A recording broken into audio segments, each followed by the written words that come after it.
너무 당연하게 생각하는 것 같아요.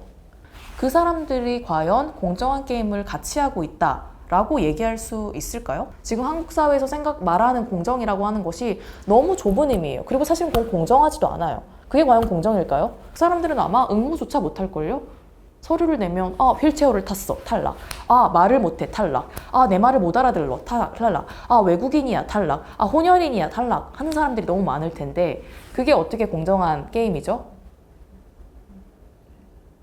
저는 농인 부모로부터 태어난 것이 이야기꾼의 선천적 자질이라고 굳게 믿고 글을 쓰고 영화를 만드는 이길보라라고 소개를 하고요. 다양한 방식으로 목소리를 내는 일들을 하면서 연대하는 일들을 하고 있습니다. 명백한 대상화라고 생각해요. 80년대생은 이래, 70년대생은 이래, 60년대생은 이래, 50년대생은 이래 라고 하지 않잖아요. 근데 왜 자꾸 윗세대는 아랫세대를 자꾸 규정하려고 하고 90년대생이 온다, 00년대생이 온다 라고 하면서 계속해서 그 새로운 세대가 출현한다라고 기성 언론에서 그 세대들을 그렇게 대상화를 했을 때 누가 대상화가 되고 누가 목소리를 빼앗기고 누가 더 많은 지면을 갖게 되며 누가 목소리를 얻게 되는가를 더 정확하게 봐야 한다고 생각하고요. 권력을 이미 갖고 있는 사람들이 권력을 없는 사람들을 향해서 계속 분석하려고 하고 알고 싶어 하고 알고 싶어 하지만 절대 마이크는 주지 않거든요. 알고 싶어 할 때만 마이크를 주고 그렇게 규정하면 규정할수록 그 사람들을 아마 더 이해할 수 없을 거예요. 왜냐하면 그 프레임 안에 들어갈 수 있는 사람도 있지만 예를 들어 임명목 작가가 뭐 탈가치 세대라고 얘기를 하지만 예를 들어 저처럼 가치를 너무너무 열심히 추구하는 사람들은 그럼 90년대생에 못 들어가는 것인가? 그럼 그 프레임에 누가 들어갈까? 누가 들어가지 않을까를 계속해서 이렇게 구분하다 보면 이게 정말 되게 의미 없는 게임이라는 거죠.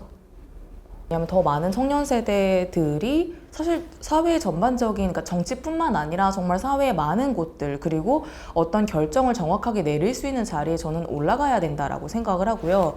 이준석이 당대표가 됐으니까 청년 세대가 이제 뭔가 자리를 이렇게 잡을 때다라고 하는데 그러면 과연 그 청년 세대의 기준은 무엇이며 이게 약간 물려주듯이 약간 세대 이후로 물려주듯이 하고 있는데 저는 이게 정말 너무 올드하다고 생각해요. 이게 사실은 세대별로 이제 30대가 올라오고 있으니까 나머지 사람들은 이제 그 일 그만두시고 정년 퇴임하시고 은퇴 생활을 보내세요 라고 하는 것이 당연한 것인가? 라는 생각을 하게 되는 거예요. 그러니까 이게 세대별의 갈등이 아니라 예를 들어 그레타 툰베리 같은 사람이 나타나서 기후위기 너무 심각하다. 우리가 결정할 수 있는 권한 가져야 된다. 라고 이야기를 했을 때 그레타 툰베리가 왜 대통령이 되지 못하는가? 왜 환경부 장관이 되지 못하는가? 사실은 이거에 가장 직격탄을 맞는 사람들은 지금 태어나고 있는 아이들이거나 10대 아이들이거든요. 이 기후위기 시대를 어떻게 헤쳐나가야 되지? 라고 정말 너무너무 진지하게 고민하는 세대들이 제 뒤로 있단 말이에요. 근데 왜 우리는 이런 사람들에게 목소리를 낼 수 있는 장을 주거나 혹은 어떤 거를 정말 결정할 수 있는 자리를 왜 주지 못할까? 왜냐하면 정말 이 사람들이 앞으로의 지구를 살아갈 텐데 왜 우리는 그래 너희들은 공부를 해 우리가 모든 걸 결정해 줄게 라고 하는 것인지 저는 그게 너무 이해가 안 되거든요. 10대가 적절한 능력이 있고 이 사람이 정말 당사자 정치를 할 수 있는 너무 주요한 어떤 위치성을 가지고 있고 그만큼의 능력을 갖고 있다면 저는 이 사람들에게 충분히 권력을 줘야 한다고 생각하고요. 그것들이 20, 30대가 이제 권력을 잡아야 할 때니까 과연 세대로서 그렇게 주어질 수 있는 것일까? 라는 생각을 하는 거죠. 이거는 연공제라고 하는 거, 어떤 서열제라고 하는 거, 나이에 따른 어떤 그런 것이라고 하는 것이 진짜로 이제는 정말 사라져야 되는 것이 아닐까? 라는 그런 논의를 지금 정말 시작해야 한다고 생각해요. 근데 여기서 아마 되게 어려울 거예요. 왜냐면 20, 30대는 계속 기다려왔거든요. 나한테 자리가 주어지기를, 나한테 정규직 자리가 주어지기를, 사람들이 어서 은퇴해서 내 안정된 자리가 주어지기를 이라고 생각하지만 예를 들어 10대에게 그런 자리를 주자라고 하면 화가 날 거예요. 지금 정말 20대 그 민주당의 그 청년 대변인에게도 이제 그 사람이 갑자기 대학생인데 갑자기 그 사람이 대변인을 하니까 그 대변인 자리를 하고 싶어서 기다리던 사람들이 지금 화가 났잖아요. 계속해서 이런 문제는 일어날 거라는 거죠. 이것들이 결국 한정되어 있기 때문에 이제 내 순서인데 왜 나한테 순서를 안 줘요? 라고 불만을 터뜨리는 사람들이 있단 말이에요. 근데 이거를 세대별로 나이별로 구분하는 것이 아니라 정말 그 자리에서 정확하게 일을 할 사람을 우리가 뽑아야 된다라는 것이죠. 제가 아직 30대지만 제가 적절한 능력이 있고 제가 너무 잘할 것 같으면 저도 대통령을 할 수 있는 사회여야 한다는 거죠. 근데 저는 나이 제한에 걸려서 대통령을 할 수가 없어요. 지금 당장 내가 정말 모든 걸 헌신을 다해서 이 지금 30대 에너지를 가지고 하겠다라고 하면 그 사람이 대통령이 되어야 되는 것인데 왜 대통령이 되기 위해서 기다리고 기다려야 될까? 오히려 그게 이 사회를 더욱더 올드하게 만드는 것은 아닐까라는 생각을 하는 거죠. 왜 우리는 이준석이 당대표가 된 것에 대해서 여성들은 왜 당대표를 하지 못하는가? 30 여성들은 왜 당대표? 20 여성들은 왜 당대표 하지 못하는가에 대한 이야기는 하지 않으면서 박성민 비서관에 대해서는 왜 그런 댓글이 달리는가에 대해서 정확하게 살펴봐야 된다라고 생각하고요. 왜 우리는 어떤 것에 대해서는 분노하지 않고 어떤 것에 대해서는 이상하게 분노하는가에 대한 질문을 정확하게 던져야 하고, 사실 근데 너무 재밌는 건 저는 이 현상은 여성 혐오거든요. 여성이 너무 중요한 자리를 갑자기 20대 새파랗게 어린 머리에 피도 안 마른 것이 여성 혐오거든요. 그건 여성 혐오예요. 그냥 뭐 자질이 부족하다 어쩌고저쩌고 아직 일 안 해봤잖아요. 이제 일 시작했잖아요. 그 사람이 자질이 부족한지 왜 그 사람이 발탁된 건지 그 안에 구조들을 통해서 발탁이 됐겠죠. 일을 시켜보고 일을 한번 해보고 일을 잘하는지 못하는지는 지켜봐야 되는 것이라고 생각하고요. 사실은 지금의 어떤 그 사람들의 반응은 저는 그냥 명백한 여성 혐오라고 생각해요. 그 사람이 남성이었다면 훌륭해. 2030 남성을 역시 이렇게 뽑아가지고 비서관으로 뽑아서 역시 훌륭하다라고 얘기를 했을걸요? 한국 사회의 모든 사람들 다 억울해요. 근데 이 억울한 감정이 어디서 오느냐? 이미 불평등의 어떤 조건들이 정말 바꾸기 되게 어려울 정도로 이렇게 갖춰져 있는 상황에서 태어나서 계속해서 경쟁을 요구받고 경쟁에서 남들을 탈락시키고 내가 그 위로 올라가야 함을 강요받는 이 사회에서 살아갔을 때 억울한 감정을 갖게 되는 건 너무 당연하다고 생각해요. 그래서 2030 남성도 억울하다고 생각하고 2030 여성도 너무 억울하다고 생각하고 사실 성소수자도 너무 억울하다고 생각하고 장애인도 억울하다고 생각해요. 모든 사람이 다 억울한 마음을 갖고 있을 거예요. 화났고 억울하고 짜증이 나고 어떻게 하면 편히 살 수 있을까를 계속해서 고민하게 되는데 왜 우리는 이 억울한 감정들을 평생 갖고 살아야 될까? 라는 질문을 또 동시에 던져야 된다라고 생각해요. 자기만 다 보고 있는 것 같거든요. 나 너무 억울해. 나 어렸을 때부터 공부 진짜 열심히 했고 나 어렸을 때부터 뭐 진짜 열심히 했는데 지금 나한테 어떤 자리도 없고 나 비정규직이고 나 열심히 해서 교사 됐는데 아직 정규직 자리가 없어서 왜냐면 지금 선생님들이 다 이제 자리가 계속해서 없어지고 있고 학생 수들은 줄고 있으니까 학교 현장에서 가장 큰 문제가 학생들이 이제 교사가 되어서 이제 교직원이 되어서 이제 학교에 들어갔는데 기간제 교사 자리만 있고 정규직 자리가 없는 거예요. 근데 그 안에서 사실 엄청난 그래서 문제들이 있죠. 왜냐면 교사들은 너무 교사가 되기 위해서 공부를 너무너무 열심히 했는데 자리가 없어. 근데 이 사회 안에서 여자들이 왠지 많이 되는 것 같아. 너무 역차별이야. 라는 생각을 자연스럽게 할 수밖에 없죠. 근데 그거는 그 여자들의 문제가 아니라 지금 이 자리를 주지 못하는 이 시스템의 문제거든요. 왜 이 안에서 자리가 없느냐, 이 자리를 왜 이렇게 나눠 가지지 못하느냐. 그러면은 사실은 선생님들을 다 기존에 있었던 선생님들 빨리 정년퇴임하시고 알아서 여생을 사세요 라고 하는 것이 과연 해결 방법일까? 그것도 또 정확한 해결 방법은 아닐 거거든요. 연공제가 있기 때문에 그 위에 들어온 사람들이 이제 나가기 전까지는 자리가 없기 때문에 이런 현상들이 계속 발생한다고 생각하고 그건 앞으로도 더 심각해질 거예요. 심각해지고 모든 분야에서 그런 일들이 일어날 텐데 그랬을 때 과연 이 위에 있는 사람들을 이렇게 나가라고 하는 것이 과연 문제의 해결 방법인지 아니면 어떤 방식으로 우리가 이 파일을 다시 한번 나눌 것인지에 대해서 고민해야 되는 것이고요. 정말 타인을 상상하는 노력을 하지 않으면 저는 이 모든 문제를 해결할 수 없다고 생각해요. 그리고 그 20, 30대 안에서 일어나는 수많은 문제들을 과연 젠더 갈등 문제 하나로 얘기할 수 있을까요? 이 안에는 너무 많은 문제들이 있어요. 젠더 갈등이 가장 커 보이기 때문에 젠더 갈등을 우리가 계속 얘기하는 것인데요. 이 안에는 여전히 얘기되지 않은 수많은 예를 들어 누군가를 차별하는 문제, 장애인 차별 문제 여전히 있고요. 성소수자를 차별하는 문제 여전히 있고요. 이 안에서 예를 들어 계급적으로 차별하는 문제가 여전히 산적되어 있는데 젠더 갈등이 사실 가장 커 보이고 언론에서 계속 얘기하니까 우리가 젠더 갈등이라고만 얘기를 하는데 과연 젠더 갈등을 어떻게 해서 풀었는데 나머지 문제들이 산적해 있다면 과연 우리는 조화롭게 공존할 수 있을까요? 그러니까 이 모든 문제를 다 풀기 위해서는 사실은 정말 타인을 상상하는 노력이 없으면 정말 이 모든 문제를 저는 절대 풀 수 없을 거라고 생각해요.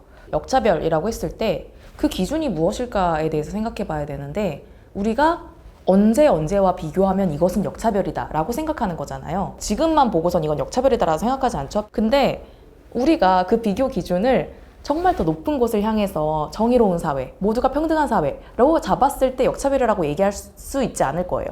이전, 페미니즘의 리부트 이전 사회, 여성이 너무 불공평한 위치에 있었던, 지금도 여전히 전 불공평한 위치에 있다고 생각하는데요. 여성 플러스, 그리고 이건 남성과 여성만의 문제가 아니에요. 그러니까 어떤 사람을 배제하고 어떤 사람들이 그냥 좀 편하게 살아가는 사회였던 거거든요. 그 사회를 기준으로 생각해 봤을 때 지금이 역차별인 거예요. 근데 그 기준은 온전한 기준이 아니거든요. 그리고 우리는 더 높은 곳을, 더 멀리 가야 돼요. 우리는 모두가 평등한 사회, 남성과 여성뿐만 아니라 정말 다양한 사람들이 함께 살 수 있는, 공존할 수 있는, 평등할 수 있는 이 사회를 기준으로 봤을 때 지금은 너무나 멀리 떨어져 있고, 그거는 역차별도 아니에요. 근데 남성들은 처음 경험해 보는 거예요. 내가 남성이라서 차별을 당하다니, 역차별이야! 라고 소리를 지르게 되는데, 여성들은 사실은 어렸을 때부터 너무 내재화되어 있고, 그건 여성뿐만 아니라 소수자들, 사회 소수자들, 장애인, 성소수자, 이런 뭐 어떤 노인, 이런 사람들은 차별당하는 경험이 너무 익숙해서 말도 안 하거든요. 미안하지만 역차별이란 소리도 지르지 못하고, 농인들은 역차별이란 말을 아무리 해도 사회에서 받아들여지지 않아요. 왜냐면 수어로 말하니까 사람들이, 음성 언어로 얘기하는 사람들은 이해를 할 수가 없죠. 그런 사람들은 그 목소리를 낼 권리조차 주어지지 않고 목소리를 낼 수조차 없어요. 그런 사람들의 목소리는 누가 담아주나요? 그냥 역차별이라고 하면 역차별이구나 생각하겠지만, 뭐랑 비교했을 때 역차별이냐는 거죠. 그런 것에 분노하기보다는 그 시간을, 이 시스템을 어떻게 하면 바꿀 것인가에 함께 고민했으면 좋겠어요. 백래시가 너무 심해서 사람들이 말을 하기 무서워하잖아요. 저는 이게 진짜 위험하다고 생각해요. 우리가 항상 맞을 수 없거든요. 저의 말이, 지금 저는 이렇게 제 의견을 말하고 있지만 제 의견이 옳은 의견이 아니에요. 100% 맞는 의견이 아니라 이건 제 의견이에요. 이길보라가 이렇게 얘기했을 때 다른 사람들이 나는 그렇게 생각하지 않아 라고 이야기를 하고, 또 다른 사람들이 나는 그렇게 생각하는데 근데 이건 좀 다른 것 같아 라고 각자의 의견을 던졌을 때 이 안에서 우리가 정말 풍성한 논의들을 할 수가 있는 것인데, 그게 무서워서 아무도 말하지 않으면 어떤 한 사람의 목소리만 과다대표되는 것이거든요. 그러니까 이 현상이 저는 가장 무섭다고 생각해요. 이 백래시가 모두를 다시 침묵하게 만들 때 어떤 사람들은 바로 권력을 갖게 됐겠죠. 이 목소리가 제일 중요해 하면서, 이 목소리가 90년대생을 대표하는 목소리야 라고 이야기를 하면서 이 담론을 끌어가겠죠. 권력을 이용해서 담론을 끌어갈 텐데, 저는 이 현상이 지금 가장 위험한 것이라고 생각하고요. 그래서 저는 다양한 목소리들, 당사자 정치, 그리고 당사자 정치뿐만 아니라 대의 정치라고 하는 것이 우리가 대신 정치하는 거잖아요. 어떤 뜻을, 이 국민들의 뜻을, 시민들의 뜻을 국회의원으로서 대신 이렇게 정치를 하는 것인데, 그랬을 때, 대신 정치할 때 이 소수자들의 목소리를 대신할 수 있는 사람이 당연히 존재해야 되고, 이 강남에 살고 있는 사람들의 목소리를 대표할 수 있는 사람도 당연히 존재해야 되는 것이고요. 이 다양한 목소리들이 존재했을 때 이 사회를 정확하게 반영할 수 있는 것이라고 저는 생각해요. 그래서 그 당사자 정치, 너무 시끄럽다, 이 사람들 목소리 왜 자꾸 주목하는지 모르겠다, 우리가 인간이 모두가 평등하다라고 말하는 것에 이의를 제기하면 안 되는 거잖아요. 근데 그게 안 된다라고 지금 얘기를 정확하게 하고 있는 것이거든요. 시끄러워. 장애인들이 나와서 왜 이렇게 휠체어 타고 다녀? 장애인들이 왜 이렇게 버스를 막 막아? 장애인들이 왜 버스를 타려고 해? 왜 나와서 이제 여성들이 시끄럽게 마이크를 잡아? 라고 하는 것은 모든 인간이 평등하다라는 것을 지금 반대하고 있는 것이거든요. 그게 역차별이에요. 처음부터 이 출발선상에 서지 못하는 사람들이 있거든요. 아니, 이준석 대표가 그렇게 예를 들어 이제부터 경쟁한, 공정한 시스템을 통해서, 우리가 경쟁을 통해서 이렇게 누구를 선발하겠다라고 얘기하는 것이, 그 정보 자체를 정확하게 문자, 자기들의 언어로 제공받을 수 없는 사람들이 이 사회에는 있어요. 미안하지만 있어요. 수어를 사용하는 저희 엄마 아빠는 이준석이 지금 뭐라고 하는지, 사회가 왜 그렇게 공정에 대해서 떠들고 청년 주목해야 된다라고 하는지 모르거든요. 왜냐면 그 사람들에게는 정확하게 이 어떤 뉴스들, 어떤 사회의 어떤 담론들이, 그 담론들이 그 사람들의 언어로 통역되지 않아요. 정확한 수어 통역으로 제공되지 않고, 수어 통역도 질이 낮아서, 수어 통역이 질이 높지 않아서 수어 통역이 제공되어도 무슨 말인지 모르거든요. 그 사람들이 과연 공정한 게임을 같이 하고 있다 라고 얘기할 수 있을까요? 그 사람들은 그냥 처음에 그 선에조차 진입도 못해요. 맨 처음부터 태어났을 때부터 학교에 가지 못하고, 태어났을 때부터 책을 읽지 못하고, 태어났을 때부터 뉴스를 보지 못하는 사람들이 있는데, 그 사람들에게도 과연 공정한 게임일지 저는 정확하게 묻고 싶고요. 공정한 게임이 아니다, 우리는 위로 올라갈 수 없다라는 이야기를 하는데, 그냥 그 게임을 처음부터 하고 싶지 않은 사람들도 있고요. 그 게임을 처음부터 하지 못하는 사람들도 있어요. 너무 당연하게 생각하는 것 같아요. 초등학교를 졸업하면 중학교를 가고, 중학교를 졸업하면 고등학교를 간 다음에 고등학교를 끝나면 이제 대학을 가고, 처음부터 그렇게 가지 않는 사람들도 있거든요. 그 밖에 있는 사람들도 있고요. 우리가 말하는 공정이라는 것이 이 프레임 안에 있는 공정인데 이 프레임 바깥에 있는 사람들은 우리가 어떻게 같이 공정한 게임을 할 수 있을지 고민하는 것이 사실은 정확한 의미의 공정과 정의라고 생각을 하는 거죠.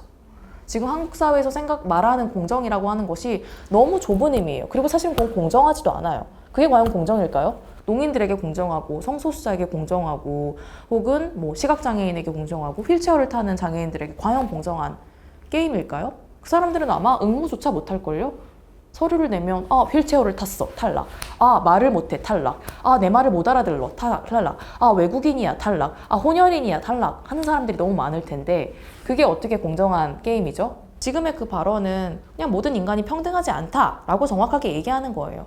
그 발언이 정확하게 무슨 의미인지 우리는 알아야 돼요. 차별하는 거거든요. 나의 권리를 너한테 줄 수 없어. 왜냐면 넌 말을 못하니까. 왜냐면 넌 여자로 태어났으니까. 왜냐면 너는 나랑 피부색이 다르니까. 라고 얘기하는 거예요, 지금. 모든 인간이 평등하기 위한 어떤 테두리를 만드는 것? 안전망을 만드는 일인데요. 우리가 최소한 여기까지는 하지 말자. 왜냐면 인간으로서의 존엄을 지키기 위해서 우리가 서로를 평등하게 대하기 위해서 그리고 우리가 서로를 밀치지 않고 잘 살기 위해서 최소한 이만큼은 하지 말자. 그러니까 최소한의 약속이 법이잖아요. 그러니까 사실은 우리는 인간은 사실 더 높은 곳을 향해 가야 되거든요. 더 선행을 베풀고 더 남들에게 더 타인을 상상하는 노력을 하면서 이 최소한의 안전망을 지키려고 노력해야 되는 것인데 그러니까 역차별이라고 생각하기 때문에 할당제를 폐지하자는 건데요. 또 아까도 했던 얘기처럼 기준이 무엇이냐. 우리 기준, 옛날 기준. 옛날엔 남성들이 진짜 잘 살았는데 지금은 너무 역차별을 당해. 그 기준이 무엇인가를 생각했을 때 그러니까 어떤 해외 사례 혹은 외국의 사례, 여성 할당제를 도입했던 수많은 사례들이 있는데 그 많은 사례들이 더 많이 소개되면 좋겠어요. 그건 사실은 또 시민의 역할이기도 해요. 언론의 역할이고 그 이하 시민단체의 역할이기도 해요. 그랬을 때 우리가 평등한 사회를 만들어갈 수 있다라는 것들이 계속해서 더 많이 소개가 되고 그렇게 했을 때 모두가 다 평등하게 살아갈 수 있다라는 것들을 우리가 사실 몸으로 겪어야 되는 것이거든요. 우리는 사실 아직 몸으로 겪지도 못했고 몸으로 겪지 않았기 때문에 몰라요. 예를 들어 남성도 우리가 2030 남성이라고 계속 얘기하는데 2030 남성 안에서도 수많은 정체성이 있거든요. 언론이 말하는 2030 프레임 안에 2030 남성 프레임 안에 들어가지 못하는 남성도 되게 많아요. 그 사람들의 자리를 찾아주는 것 그리고 언론이 말하는 그 2030 남성들의 자리를 찾아주는 것 역시 우리가 할당제를 통해서 그건 여성 할당제뿐만 아니라 성소수자 할당제, 장애인 할당제, 외국인 할당제, 이주노동자 할당제 이런 것들을 통해서 되게 평등한 사회를 만들었을 때 이 모두가 정말 조화롭게 살 수가 있어요. 그건 너무 당연한 얘기예요. 시스템을 결국 바꿀 수 있는 것도 사람들이고 시민들이고 이 시스템을 계속해서 보완하고 수정해 나가는 것도 결국 시민들이에요. 그러니까 우리 개인이 변하지 않으면 이 시스템은 절대로 바뀌지 않아요. 그 시스템은 최소한의 약속을 우리가 사회 안전망이라고 하는 것을 우리가 만들어 놓은 것이고 그 사회 안전망이 어떻게 잘 기능할지를 계속해서 살펴보고 수정하고 수정 요청을 보내고 계속해서 그것들을 보완해 나가는 건 결국 우리 개개인의 몫이란 거죠. 그 개개인이 누군가 시민일 수도 있고요.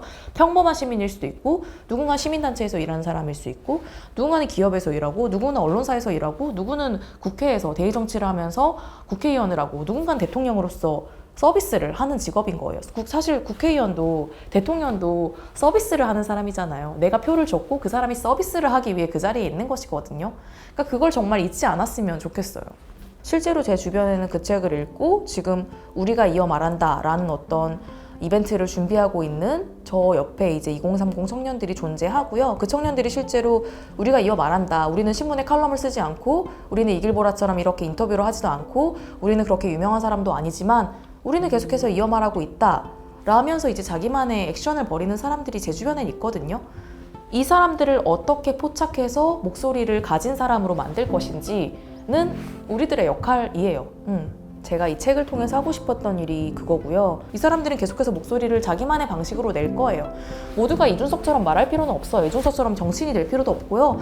제가 정치인이 될 필요도 없어요. 저는 제 영역에서 계속해서 저만의 말하기를 할 것인데 이것들을 어떻게 발굴하고 주목하고 목소리를 줄 것인가? 누구에게 지면을 줄 것인가? 누구에게 펜자루를 쥐어줄 것인가를 같이 고민하셨으면 좋겠어요. 이 사람들을 좀 발굴해주고 같이 가고 이 사람들이 또 같이 놀 수 있는 판을 같이 짜는 역할을 우리가 했으면 좋겠어요.